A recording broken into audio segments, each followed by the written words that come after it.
Hello friends, welcome back to our channel. பொதுவாக நம்ம காற்றுலேருந்து current எடுக்கிற டெக்னிக் பற்றி பார்த்துருப்போம். நீர்லேருந்து கரண்ட் எடுக்கிற மாதிரி ஹைட்ரோ எலக்ட்ரிக் பவரும் இருக்குது. அதே மாதிரி சூரியன்லேருந்து கரண்ட் எடுக்கிற மாதிரி சோலார் பவரும் கண்டுபிடிச்சிருக்கோம். ஆனால் இப்போ 2019 யூனிவர்சிட்டி ஆஃப் கலிஃபோர்னியாவை சேர்ந்த குரூப் ஆஃப் சயின்டிஸ்ட் என்ன பண்ணியிருக்காங்கன்னா, பாக்டீரியாலேருந்து கரண்ட் எடுக்கிற மாதிரியான ஒரு டெக்னிக்கு கண்டுபிடிச்சிருக்காங்க. இந்த மாதிரி பாக்டீரியாலேருந்து கரண்ட் எடுக்கிற மாதிரி ஆச்சுன்னா, கோல் போன்ற இந்த நிலக்கரியெல்லாம் எரித்து என்விரான்மெண்ட்டை பொல்யூட் பண்ணுற மாதிரியான கோள்கள்லாம் தவிர்த்தலாம். இது ஒரு என்விரான்மெண்ட் ஃப்ரெண்ட்லியான ஃபியூலாகவும் இருக்கும். அது மட்டும் இல்லாமல் இப்போ நாசாவும் இந்த மாதிரி பாக்டீரியா வச்சு கரண்ட்டு ப்ரொடியூஸ் பண்ணுற டெக்னிக்கில் ஃபோக்கஸ் பண்ணிட்டுருக்காங்க. இனிமேல் அனுப்புகிற இந்த ஸ்பேஸ் மிஷன்ஸ்லலாம் இருக்கிற எலக்ட்ரானிக் டிவைஸுக்கெலாம் இந்த மாதிரி பாக்டீரியாலேருந்து கரண்ட்டை ப்ரொடியூஸ் பண்ணுற மாதிரி அந்த டெக்னிக்கை யூஸ் பண்ணி அந்த எலக்ட்ரானிக் டிவைஸ் எல்லாம் செயல்படுத்த வைக்கலாம் அப்படின்ற மாதிரி ரிசர்ச்சும் போயிட்டுருக்கு. நீங்கள் இன்னும் நம்ம சேனலை சப்ஸ்கிரைப் பண்ணலன்னா மறக்காமல் சப்ஸ்கிரைப் பண்ணிவிடுங்க. வாங்க வீடியோக்குள்ளே போகலாம்.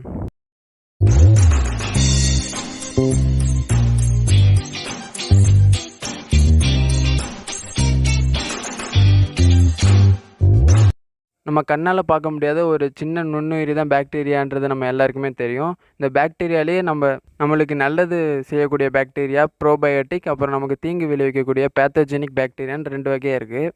இப்படி ப்ரோபயோட்டிக் பாக்டீரியாஸ்ன்னு பார்த்தீங்கன்னா, அது பாலை தயிராக மாற்றுறதுலையும் பேக்கரி இண்டஸ்ட்ரியில் அது மாதிரி யூஸ் பண்ணுறதுலையும் அது வரைக்கும் தான் தெரியும். அதே மாதிரி பேத்தோஜெனிக்னா டைஃபாய்டு மாதிரியான நோய்கள் பரப்புறதுக்கு காரணமாக இருக்கும். இது வரைக்கும் தான் நம்ம பாக்டீரியாவை பற்றி பயன்களும் தீமைகளும் தெரிஞ்சிகிட்டு இருந்தோம். ஆனால் இப்போது 2019 யூனிவர்சிட்டி ஆஃப் கலிஃபோர்னியாவை சேர்ந்த ஒரு குரூப் ஆஃப் சயின்டிஸ்ட் என்ன பண்ணியிருக்காங்கன்னா, ஒரு பாக்டீரியாவிலேருந்து கரண்ட்டை ப்ரொடியூஸ் பண்ணுற மாதிரியான டெக்னிக்கை கண்டுபிடிச்சிருக்காங்க. அந்த டெக்னிக்கை பற்றி நம்ம தெரிஞ்சுக்கணுன்னா ஃபஸ்ட்டு எலக்ட்ரான், அதாவது கரண்ட்டுனா என்னன்னு தெரிஞ்சுக்கணும். அப்புறம் மெட்டபாலிசம்னா என்னென்னு தெரிஞ்சுக்கணும். அது 2 தெரிஞ்சால் தான் இந்த டெக்னிக்கை பற்றி நம்ம நல்லா புரிஞ்சுக்க முடியும். சரி, வாங்க அதை பற்றி என்னென்னு பார்க்கலாம்.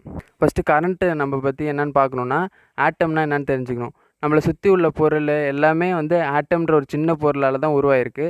ஆட்டமில் எலக்ட்ரான், புரோட்டான், நியூட்ரான் அப்படின்ற 3 பொருள் தான் மெயின். இந்த புரோட்டான்றது பாசிட்டிவ் சார்ஜும் எலக்ட்ரான்றது நெகட்டிவ் சார்ஜுன்னு சொல்லுவாங்க. இதுக்கு மேலே டீப்பாக போவோன்னா இது மாதிரி ஒரு ஓவர் வியூவாக மட்டும் பார்த்துருவோம். இந்த எலக்ட்ரானுக்கு நெகட்டிவ் சார்ஜ், புரோட்டானுக்கு பாசிட்டிவ் சார்ஜ். இந்த எலக்ட்ரான்ன்ற நெகட்டிவ் சார்ஜுடைய இந்த பார்ட்டிகல்ஸ் மூவ் ஆனதான் நம்ம கரண்ட்டுன்னு சொல்லுவோம். அதே மாதிரி மெட்டபாலிசம் ரியாக்ஷன் பார்த்தோன்னா எல்லா உயிரினங்கள்லேயும் மெட்டபாலிசம் ரியாக்ஷன் கண்டிப்பாக நடக்கும். அதே மாதிரி தான் பாக்டீரியாலையும் நடக்குது. இந்த மாதிரி ஒரு உயிரினங்களுக்குள்ளே இருக்க செல்கள், திசுக்கள் வளரும் போது அந்த ஏற்படுற மாற்றங்களில் நிறைய ரியாக்ஷன் நடக்கும். அப்போ அதுக்கு ஒரு எண்டு ப்ராடக்டாக கிடைக்கும். அதான் மெட்டபாலிக் எண்ட் ப்ராடக்ட்டு.